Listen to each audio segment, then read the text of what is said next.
Hey, fun fans! We're giving away a Devastator 3 keyboard and mouse combo courtesy of Cooler Master on YouTube for this month of June.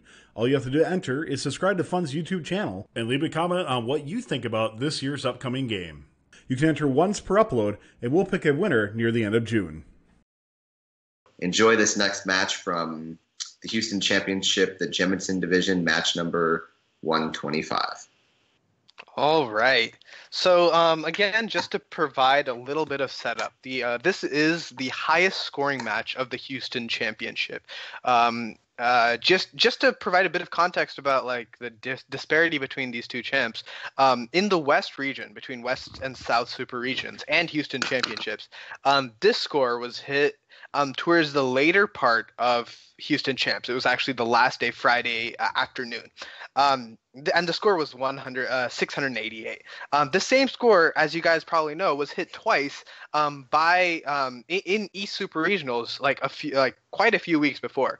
So already coming into this, we see that Houston was a bit weaker. I personally never thought that I would see this type of score at Houston. I always thought it would be soft cap or maybe a 3 or 4, maybe like 2 glyphs in addition. But this match really did push that boundary. So another thing, a bit of a disclaimer. So this match is extremely one-sided. It's very unlike Ethan's match, the last one.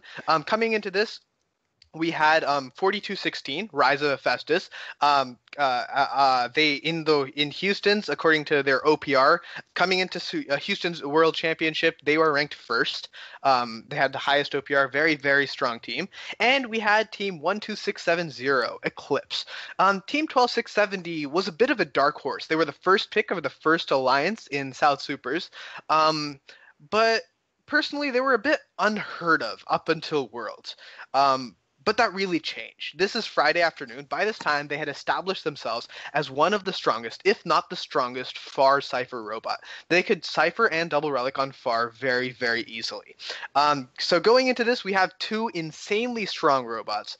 On the Blue Alliance, we had robots that were capable, but nowhere near the household names as these 2 teams, especially Rise of Festus. So as we start this match, we can see both of these teams on the Red Alliance easily get their 2 jewels. On the Blue Alliance, both teams get their jewel. I believe the Tiger Bots, 7593, does not get their glyph at all. They just sit on their balancing stone. 4216 goes for their multi-glyph and are successful. Whereas Team 12670 goes for their multi-glyph, but unfortunately are not successful. This brings a little bit of a question as to the strategy chosen by these 2 teams. 4216 coming into this event was very, very strong on a multi-glyph on FAR. And honestly, they were very widely known as one of the strongest robots to play FAR. In Houston Championship, these 2 robots that could play FAR so effectively were 4216 on one hand and 724 on the other. Rise of Festus and Redneck Robotics, arguably the 2 strongest teams in this entire championship. The fact that these guys, I feel the fact that 4216 chose to go for near and allowed 12670 to play far really pays homage to the true potential of 12670 and the true strength of that team on that far crypto box. So as we continue this match, we have these 8 seconds of play. They're picking up their controllers. Awesome. And the match has started. As we can see, the Tiger Bots are struggling a little bit, whereas 4216 and 12670 are both immediately going to score their glyphs. 12670 had to de-score because, as I mentioned, they were a bit unsuccessful with their multi-glyph. So they had a glyph in their robot, wasn't working out for them. They couldn't place it, so they just collected and put it back. 12670, at this point, well, you can't see it right now because the cameraman focused on this robot 7593 instead of focusing on the whole field, which is something that I feel is a bit problematic, but I'll get into that later. At this point, 12670, 4216, they both have I think 3 cycles in. They're both very, very, very strong at this point. The Tiger Bots 7593 seem to be going for their relic. at this point, it was almost known. It was known that these guys that they weren't going to win. You may say it may feel a bit crude to say this, but it was true. Going into this match, Tigerbots and 7224 knew that they probably weren't going to win this, so they managed to at least collect one of their scoring elements that they might have felt would have been a bit harder later on. And as we move into this, I believe, so as we move into this, 4216 is almost done with their cipher with about 40 seconds remaining in this match. 40 seconds remaining, that's all right. That's all right for them. They'll definitely get their cipher done. But a big part of why they have 40 seconds remaining in that match, which is a slower cycle for them, mind you, is because they scored RP. The two are brown blocks on the Blue Alliance's crypto box that complete that column were actually scored by 4216 in an attempt to get their additional points. They had seen that the Blue Alliance simply wasn't scoring enough for them. And I think that that's something that was very well played by 4216. Hephaestus definitely could have scored.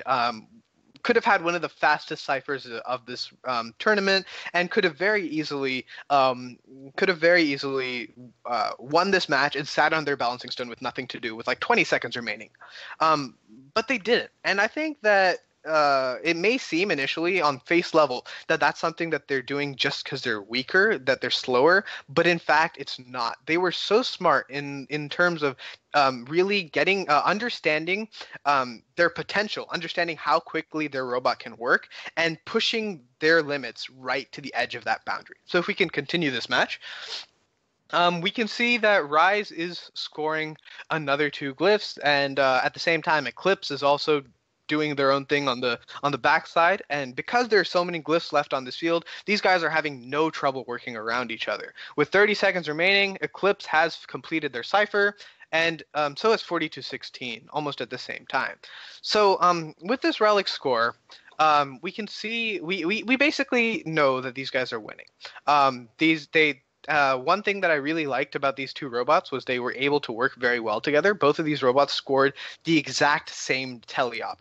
Even though Hephaestus scored slightly more in autonomous, they both did the exact same things during the teleoperated period. Which is something that I think is a bit unique when it comes to such high scoring matches. Generally, the team on near is able to take both relics, but in this case, that wasn't what happened, because the team on far really held their own. But one thing that we do have to notice in this match here is that Hephaestus did 2 trips of RP. One of those trips was to fill up that column that you see on the far blue crypto box, and the other is actually hidden by 7593 right now. But it was just 2 blocks in a column with nothing else. Personally, I have very strong opinions on how RP is played, and I feel like Hephaestus did one trip correctly, but they didn't do the other one. And I think that the first trip that they did with the finishing up a column, 24 points with 2 glyphs, was the correct move, right? Like, yes, definitely you basically got 24 points for nothing, right? You were already there. You were collecting the glyphs from that side. If we can move back to, I believe, about a minute left in this match, they already had those glyphs. They were basically ready to do it.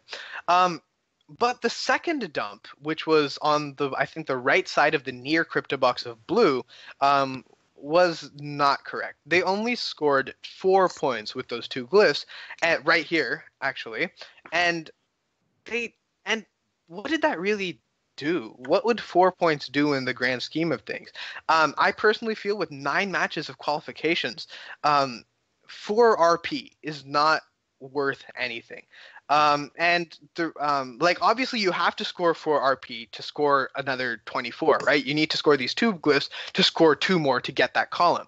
But the mistake that I feel that Rise of Hephaestus really made here was the fact that they didn't. The fact that they didn't go for those other 2, even though they were winning so handedly. It did make a bit of a difference at the end, which is something that I sort of want to move into now. So, going into this match, right? Like when everything was queued, the beginning of the day, both of these teams were ranked 13th and 14th respectively. Hephaestus was 13th, Eclipse were 14th. They had both lost the only loss they would have at the entire tournament. 4216 had lost a match, I think, a few days prior, and Eclipse had lost their match I think the match before this one. It was a very close match, very disappointing to see. But these two teams, I believe, had recognized that they had very, very easy schedules from this point onwards, because none of the teams that they were against were truly powerhouse. None of the teams could come close to what these two teams were capable of scoring individually. So they had made that connection, I feel, but they didn't realize that they had to act on it to be successful, and to really to make the rankings work in their favor. So as we ended this match, right, you can see this is a perfect soft cap, but with the 4 glyphs in autonomous. So this allows the alliance to get 688 points, tied for the world record at the time. But your Blue Alliance scored 135 points. And of course, a large part of that was due to Gluten Free's RP scoring. And this begs the question, because if Rise of Hephaestus, because Rise of Hephaestus at this point, at the end of the entire tournament, at the end of championship, Rise ranked 3rd, Eclipse ranked 5th, and Eclipse unfortunately wasn't picked by anyone. So Eclipse ended up not playing in the eliminations. Eclipse was, I believe, 100 and some odd points from clinching that number 4 seed, but Rise of Hephaestus was 85 points away from clinching second. And this actually means quite a bit, because Rise of Hephaestus actually lost in the semis because they were unable to get their first choice of pick. They were planning on choosing team 6929 Data Force, arguably the strongest team in the division, but unfortunately the second seed stole that away from them, stole them out from under their noses. And if Rise was the second seed as opposed to the third, they would have had the opportunity to move on a lot further in the tournament than they did because of this.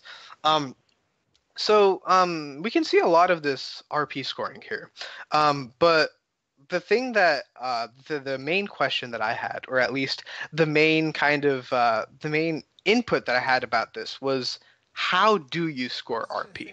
And I really want to hear a bit from you guys about this. So, Nathan, Ethan, do you have any thoughts?